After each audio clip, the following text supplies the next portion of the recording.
Hey, hey! Sa oh, oh, oh, oh. Yeah!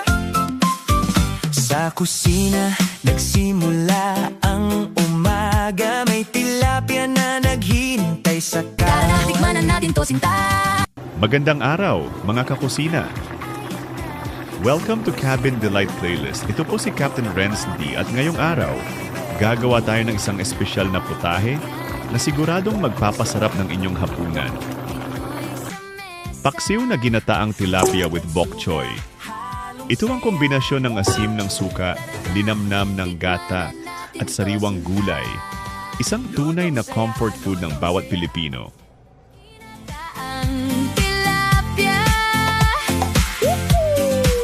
may bok choy pa, may bok choy pa. Kulay green na parang fiesta. Una, siguraduhin nating malinis ang tilapia. Score lightly para mas pumasok ang lasa. Ihanda ang sibuyas, bawang at luya. Sila ang magbibigay ng aroma at depth sa ating paksiw. Tilapia love. Forever ka. Pag gumulo na, Dahan-dahan. haluin ng pagmamahal sa kaldero. Una, siguraduhin nating malinis ang tilapia. Score lightly para mas pumasok ang lasa. Ihanda ang sibuyas, bawang at luya. Sila ang magbibigay ng aroma at depth sa ating paksiw. Sarap ng lutong Pinoy sa mesa. gat at suka, halong saya. Tara na, tikman na natin to, sinta. Lutong saya, lutong saya. Ingredients overview.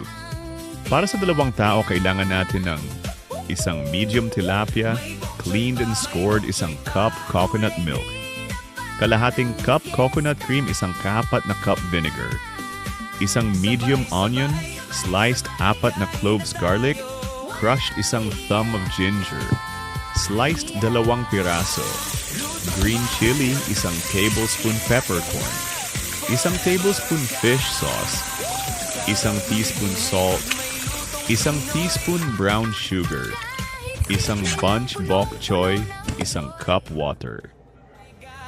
Vinegar at bok choy. Kumakanta, pati puso ko. Hoy! Lutong saya, lutong saya. Paksiw na ginataang tilapia. May bok choy pa, may bok choy pa. Kulay green na parang fiesta. Sabay-sabay, Sabay-sabay. kain. Sa kaldero, ilatag ang luya, bawang at sibuyas. Ilagay ang tilapia sa ibabaw. Lutong bahay. Idagdag ang suka, tubig, peppercorn at kaunting asin. Importanteng tip, huwag haluin habang hindi pa kumukulo para hindi maging mapait ang suka. Sa oh, oh, oh, oh. Yeah. Sa kusina, nagsimula ang umaga. May tilapia na naghihintay sa kawali. Sibuyas, bawang, luya, ayan na. Simmer-simmer lang, huwag ka munang mabilisan, baby. Amoy pa lang nakakagana. Sarap ng lutong Pinoy sa mesa. gat at suka, halong saya. Kapag malapit ng maluto ang isda, ilagay ang bok choy. Takpan ng 1 hanggang 2 minuto para hindi ma-overcook. Season with fish sauce and a pinch of brown sugar to balance the acidity. May bok choy pa, may bok choy pa. Kulay green na parang fiesta. Ayun na. Thick, creamy, aromatic. I-plate natin ng maingat para hindi masira ang isda.